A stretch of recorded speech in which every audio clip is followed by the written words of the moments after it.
민주당 이재명 대선 후보는 서울을 포함한 수도권 집중 유세에 나섭니다. 이 후보는 마지막 공식 선거운동일 첫 일정으로 서울 강북구를 찾아 지지를 호소했습니다. 이번 선거를 왜 합니까? 내란 때문에 하는 것이고 내란을 극복하기 위해서 하는 선거고 내란 세력들에게 책임을 묻기 위해서 하는 선거 아닙니까? 오후엔 성남시를 찾아 자신의 정치적 기반을 만들어준 성남 시민에게 감사 인사를 전할 계획입니다. 경기 광명시와 서울 강서 유세를 거쳐 마지막 거리 유세는 서울 여의도공원에서 진행합니다. 국회가 있는 여의도는 계엄 해제와 윤석열 전 대통령 탄핵안이 통과된 곳임을 강조하면서 내란 종식을 위한 투표에 동참해달라고 강조할 예정입니다. 민주당 선대위는 안정적 정권 교체를 이뤄야 한다며 마지막 한 표를 호소했습니다.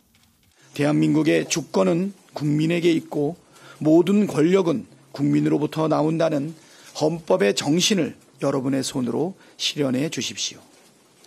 투표는 총칼보다 강합니다. 민주노동당 권영국 후보는 오늘 서울 해화역과 구의역 등 진보 정치의 상징적인 장소들을 차례로 찾습니다. 장애인 이동권 시위 장소와 노동자 사망 사고 현장, 여성 살해 사건 현장 등 장애인, 노동자, 여성을 조명하는 장소에서 각각 막판 유세에 나선다는 계획입니다. KBS 뉴스 이수민입니다. 대선 하루 전 유세로 제주를 찾은 국민의힘 김문수 후보. 공식 선거운동 기간 중 김 후보가 제주를 찾은 건 이번이 처음입니다. 4.3 평화공원을 찾아 민족과 건국의 비극이라며 제주 4.3 사건 희생자를 참배했습니다. 이후 제주 동문시장에서 시민들을 만나 독재국가를 막기 위한 투표에 참여해달라고 호소했습니다. 나쁜 짓 안 하고 도박 안 하고 욕 안 하고 이렇게 똑바로 사는 사람이 대통령 가족이 돼야 안 되겠습니까, 여러분? 김 후보는 이어 경부선을 따라 서울까지 이어지는 전국 종단 유세에 나섭니다. 부산역을 시작으로 동대구역, 대전역을 거쳐 서울시청 앞 광장에서 마지막 유세를 펼칠 예정입니다. 통합과 화합의 의미를 담는 서울시청 유세에선 경선에 함께한 후보들과 연단에 올라 원팀 통합 정부를 강조할 예정입니다. 국민의힘은 오늘 부산에서 마지막 현장 선대위를 열었습니다. 이재명 후보 공약인 가칭 동남투자은행 설립을 유세용 졸속 공약이라고 비판하며 산업은행 이전과 가덕도 신공항 건설 등으로 부산을 국가 핵심 축으로 키우겠다며 한 표를 호소했습니다. 진짜가 가짜를 이겨야 합니다. 정의로움이 사사로움을 꺾어야 합니다.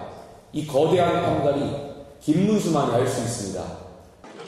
개혁신당 이준석 후보는 대선 기간 내내 이어왔던 학식 행사 마지막 일정으로 한국공학대학교를 찾습니다. 이어 대구 경북을 찾아 마지막 유세를 진행하면서 보수의 미래는 자신이라며 표를 모아달라고 호소할 예정입니다. KBS 뉴스 이유민입니다. 근데 아직도 남은 변수가 있다면 뭘 꼽으시겠어요?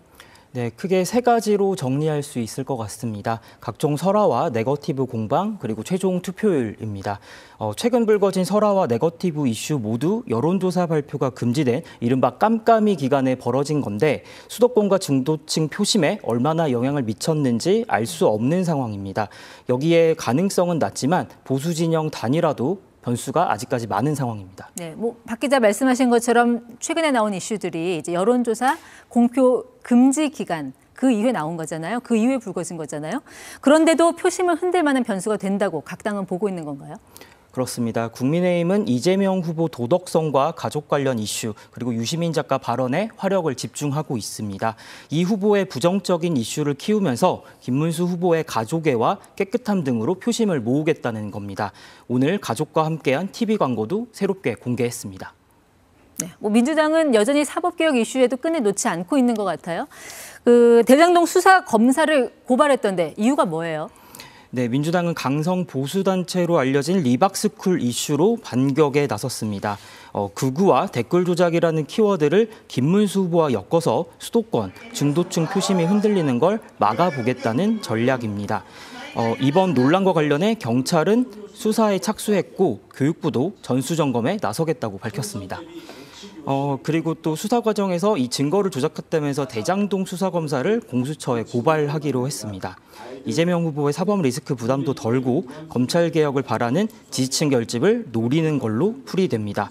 국민의힘은 민주당 의원들이 발의한 각종 법안들에 대한 공세로 반격했습니다. 민주당이 이재명 후보에 이어 가족 방탄법을 추진하고 있다는 건데 이른바 공포 독재 5법으로 이름 지었습니다.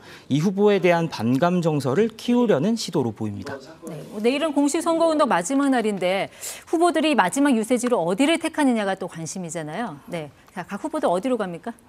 네, 우선 이재명 후보는 서울 여의도공원에서 마지막 유세에 나섭니다. 여의도에는 그 국회의사당이 있잖아요. 그래서 계엄해제 표결과 탄핵 촉구 집회가 열린 곳에서 내란 종식을 다시 한번 강조한다는 의미입니다. 김문수 후보는 서울시청을 마지막 유세 장소로 골랐습니다. 제주에서 부산을 거쳐 역 경부선 유세를 펼치면서 투표 참여를 독려하고 서울의 중심, 서울광장에서 유세를 마무리한다는 계획입니다. 네. 단일화 변수는 아직도 살아 있습니까? 가능성 어떻게 보세요? 일단 김문수 후보는 오늘도 단일화 변수에 대해서 기대감을 표하기는 했지만 일단 이준석 후보 같은 경우는 이것은 윤석열이나 전광훈에게 도움이 되는 것이다라는 표현을 하면서 다시 한번 단일화에 선을 그었습니다.